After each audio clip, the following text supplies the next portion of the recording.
I was talking to my friend Logan. That Logan. Do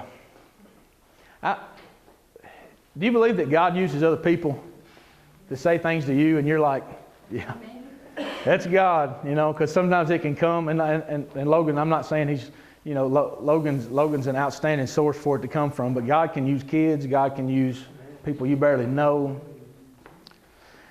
And I was talking to him this week, and I'm a preacher, so I'm supposed to have the most faith, you know. I don't know if I'm supposed to, but I guess people look at me like I'm supposed to. But every time I talk to Logan and we start talking about our church and what God's doing and what God's going to do, he'll say something that just blows my mind. And I'll think, you know what? I didn't even have that vision. I didn't even see that coming. I was talking to him this week, and he said, you know what I'm going to start doing? He said, the Lord's told me, he said, I'm going to invite somebody to church every week, and I'm going to buy a chair for that person to show my faith that God's going to bless them and that God's going to make it happen. And before you start thinking, this is not a pitch for you to buy chairs, although you're welcome to. 1998 Sam's Club. Anyway,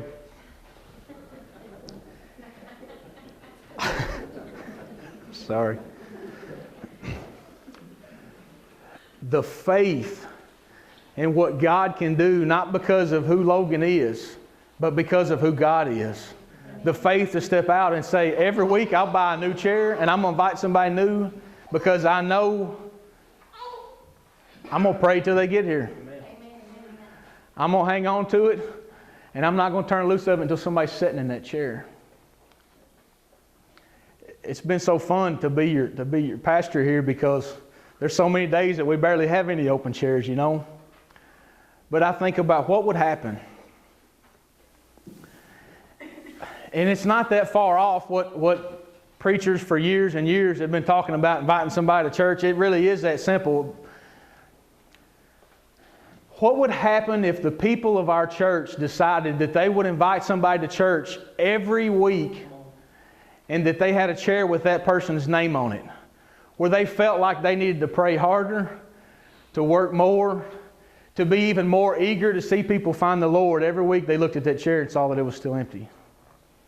What would happen in our town if we all decided we'd do that? Now, I know several of you are already doing that. There's people get cards in the mail. You know, there's people get random phone calls and meals show up to their house. But I wonder in faith, what would happen if we took that philosophy to what we could do in our town? Because you already know we're about to move into a building that'll hold probably 3 times more people. You know something else he said? We're down there working at the church. He said, I was talking about a detail of some kind. He said, I don't know if I'd do that. I said, why? He said, we'll probably not be there very long anyway. Like, do you realize what that would mean?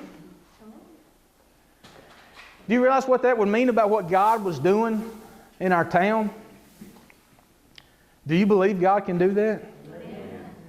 I don't remember who said it. Never doubt that a small group of committed people can change the world, because that's the only thing that ever has.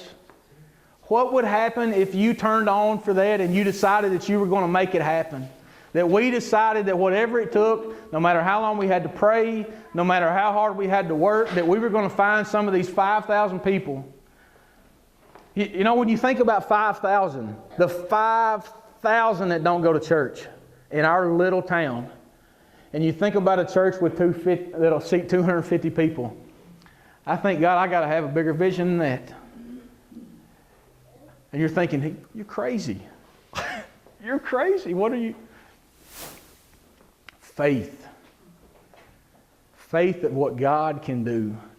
And if you look at these people, what the Bible calls a cloud of witnesses that stepped out in faith when God said, here's what I want you to do. God blessed every single one of them. And it said Abraham had more descendants than the sand on the shore. What would that mean? Souls for the kingdom of God if we took that approach with our church.